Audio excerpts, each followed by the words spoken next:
Good morning class. हमारा second chapter चल रहा था ह्यूमन सिस्टम, जिसमें कि आज हम पढ़ने वाले हैं respiration and respiratory system. Respiration respiration यानी कि श्वसन, श्वसन यानी सांस लेना। रेस्पिरेशन हम क्या कैसे करते हैं और रेस्पिरेटरी सिस्टम क्या है। First is respiration to perform their various functions. इसके बहुत सारे फंक्शंस करने के लिए सेल्स रिक्वायर एनर्जी। सेल्स को क्या चाहिए होती है? एनर्जी। हमारी बॉडी के अंदर बहुत सारी फंक्शन होते हैं जिसके लिए सेल्स को किसकी ज़रूरत होती है? एनर्जी की। To acquire this energy cells use oxygen to oxidise the nutrients. और इस एनर्जी को प्राप्त करने के लिए सेल्स को ऑक्सीजन की ज़रूरत होती है।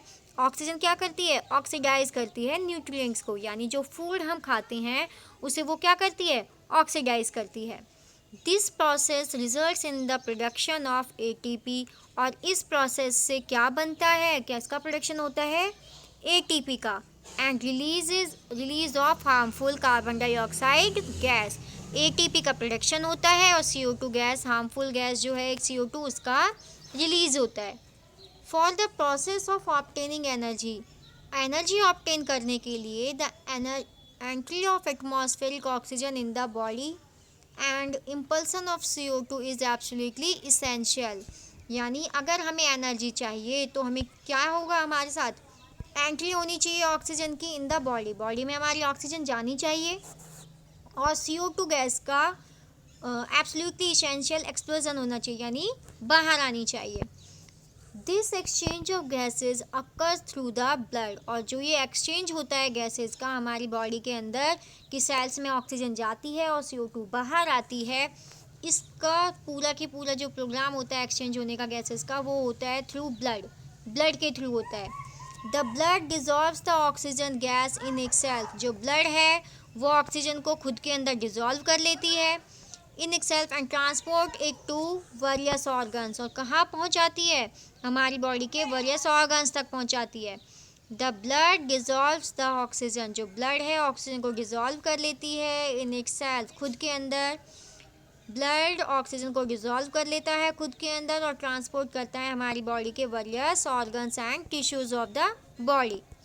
The CO2 generated by various body parts is dissolved in the blood, which ultimately directs it into the atmosphere. CO2 generated by various body parts, जो CO2 जनरेट होती है हमारी बॉडी के अंदर, is dissolved in the blood, ये हमारे blood में dissolve हो जाती है, which ultimately direct it into the atmosphere, और फिर उसे डायरेक्टली एटमॉस्फेयर में रिलीज कर दिया जाता है। दिस एक्सचेंज ऑफ गैसेस, कौन कौन सी gases? O2 and CO2। O2 means oxygen, CO2 means carbon dioxide. In between the environment, environment के साथ में जो गैसेस का, environment and the blood, environment और हमारे ब्लड के बीच में जो ऑक्सीजन और CO2 का एक्सचेंज होता है, and the cells is called respiration. Environment, blood और सेल्स के बीच में जो O2 और CO2 का एक्सचेंज होता है गैसेस का, उसे हम क्या कहते हैं? रेस्पिरेशन। क्या कहते हैं उसे हम? Respiration. During the respiratory process, respiratory process यानी कि जो श्वसन क्रिया होती है, oxygen rich air is transported through the nose. जो ऑक्सीजन रिच एयर होती है वो पहुंचती है थ्रू नोज, नोज के थ्रू पहुंचती है। Throat and respiratory ducts to the air chamber follicles called alveoli found in the lungs। Respiratory process में, श्वसन क्रिया में, ऑक्सीजन रिच एयर, वो एयर जिसमें ऑक्सीजन है, ट्रांसपोर्ट होती है थ्रू द नोज, नोज से थ्रोट, नोज के बाद थ्रोट यानी गले में, उसके बाद रेस्पिरेटरी डक्ट जो कौन सी हैं? ब्रोंकियल ट्यूब्स हैं, और फिर एयर चैम्बर यानी फॉलिकल से होते हुए, जिन्हें कि हम क्या कहते हैं? एल्वियोलाई। लंग्स में जो लास्ट हमारा रेस्पिरेटरी सिस्टम का सबसे लास्ट ऑर्गन होता है एल्वियोलाई, वहाँ तक पहुँचती हैं।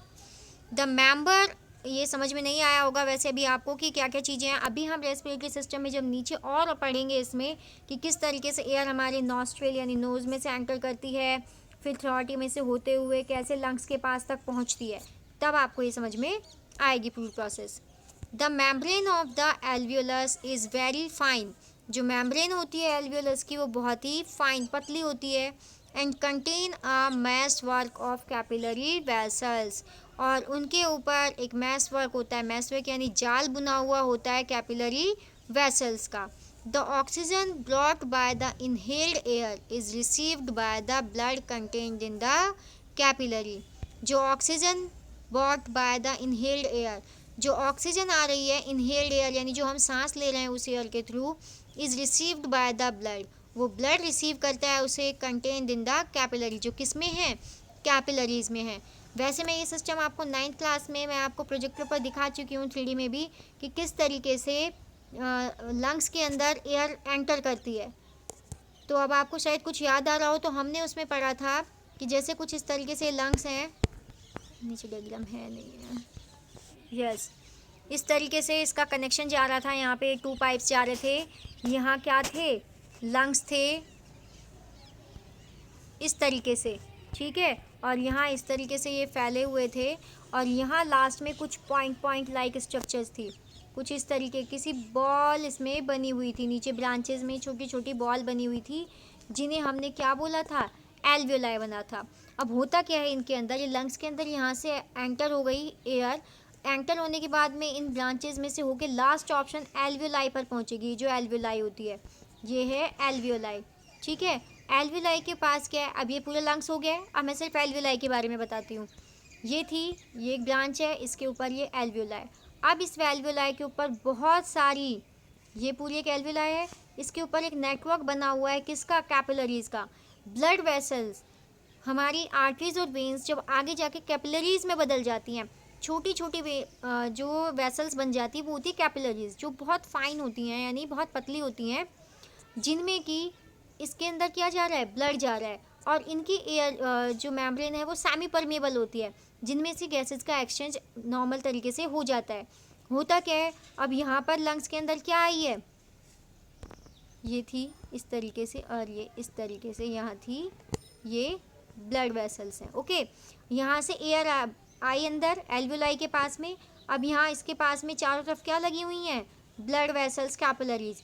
अब होगा क्या, कैपिलरीज के अंदर ब्लड है तो यहाँ से ब्लड क्या ले लेगा, ऑक्सीजन ले लेगा, ऑक्सीजन को तो वो यहाँ से ले लेगा, ऑक्सीजन तो अंदर चली गई इसके अंदर कैपिलरीज के अंदर, और जो CO2 थी ब्लड के अंदर, अब वो यहाँ से कहाँ चली गई, एल्वियोलाइज के पास चली गई, और यहाँ से ये वापस नोज के थ्रू बाहर। ये था गैसेस का एक्सचेंज, कि किस तरीके से गैसेस का एक्सचेंज होता है।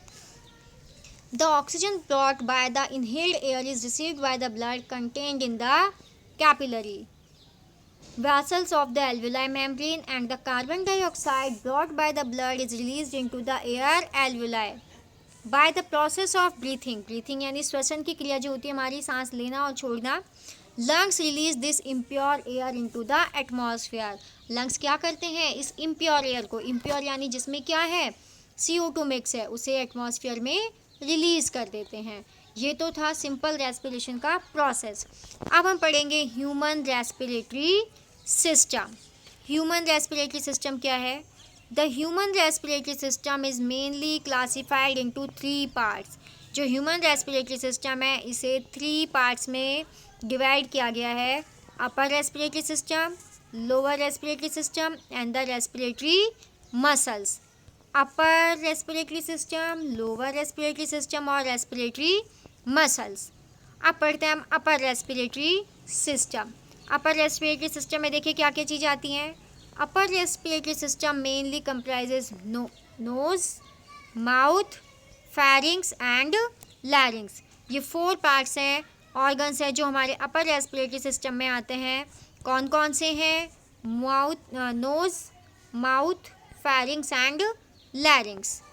नेक्स्ट अब आता है हमारा नोज़। चलो अभी मैं इसका डायग्राम दिखा देती हूँ पहले आपको, ये रहा, देखिए यहाँ पर, देखिए ये है नसल कैविटी। नसल कैविटी मीन्स नोज़ का एरिया, ओके। यहाँ पर हमारा फेरिंग्स, ये हम उसमें भी पढ़ चुके हैं जब हमने डाइजेस्टिव सिस्टम पढ़ा था। उसके बाद आता है लैरिंग्स। लैरिंग्स के आगे जो ये विंड पाइप है इसे हम बोलते हैं ट्रैकिया। क्या बोलते हैं इसे, ट्रैकिया। और फूड पाइप को हम बोलते थे ईसोफेगस, और विंड पाइप यानी जिसमें से एयर जा रही है उसे हम बोलेंगे ट्रैकिया। ये दोनों बिल्कुल आगे पीछे ही एक साथ सेट होते हैं। नेक्स्ट अब ये आगे ट्रैकिया आगे जाके ये है हमारे यहाँ लंग्स, लेफ्ट और राइट। अब होगा क्या, ये आगे जाके जो ट्रैकिया है ये 2 पार्ट्स में डिवाइड हो जाती है, एक इधर और एक इधर। इन्हें हम बोलते हैं ब्रोंकाई। क्या बोलते हैं, जब 2 पार्ट्स में डिवाइड हो जाए तो इसे हम बोलते हैं ब्रोंकाई।